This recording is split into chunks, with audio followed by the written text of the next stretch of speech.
Hey, good morning folks. Catherine here, you're on the spot reporter. We're here on Fendalton Road and outside number 31 I think it is. These are all multi-million dollar homes on in this area. Fendalton, one of Christchurch's most expensive residential suburbs. And we're here with these Washingtonia palms. I often see these, it's Sunday morning here, about 7 o'clock, so the traffic's very light. And I actually stood in the road a moment ago as I was walking across to grab a quick photo. You see, we got one here, and just down there's 3 together, in a little nook, whatever, of the concrete wall. And of course, the Washingtonia palms, most palms don't root vigorously in the manner that they will break concrete walls. The exception being the Phoenix family, the dates, and the Washingtonia family. Now these actually look quite thick at the bottom. Remember that Washingtonia robusta is the one with the skinny trunk, and Washingtonia filifera is the one with the fat trunk. The fatter one comes from California and can take more frost, but grows much slower. It's about over a metre diameter at the base.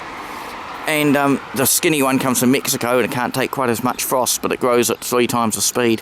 So a good bit of trunk height there. I don't know, would that be 3 full metres of trunk height? A lovely crown on top of it there. Can't see any flower stalks. I can't see any seeds on the ground or any little seedlings around it. Looks like it's reasonably well. It looks like it's watered or has been watered in the past. It's got signs of irrigation. But look, now of course there's cracks everywhere in Christchurch since the earthquakes, but look, cracks right through that concrete wall, all the way through, right down. And right where you'd expect it to be. Remember these as they grow and swell. I mean, any tree you plant it that close to a concrete block wall, it'll break the wall.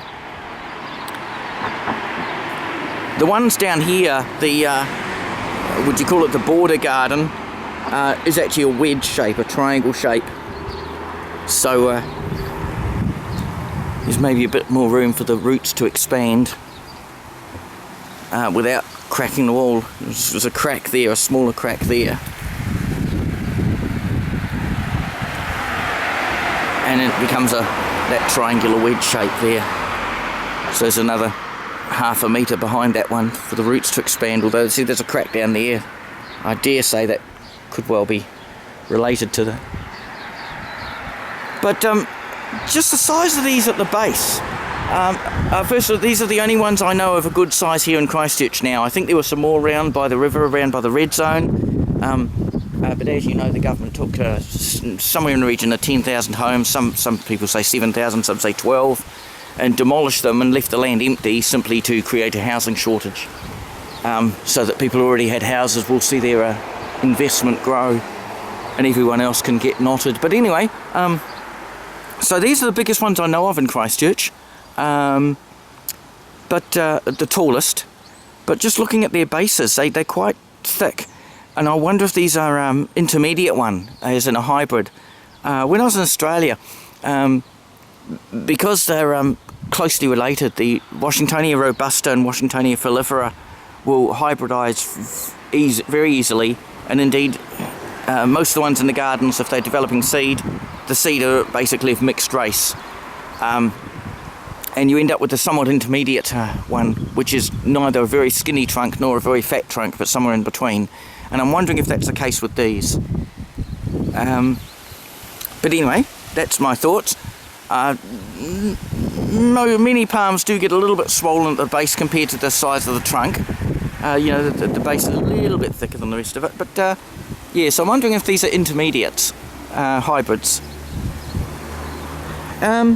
Anyway, I came to sort of look on the ground, see if there was a few seeds. No, lawn's just been mowed, whatever. I'm not sure when the season would be for these to drop seeds here in Christchurch, New Zealand.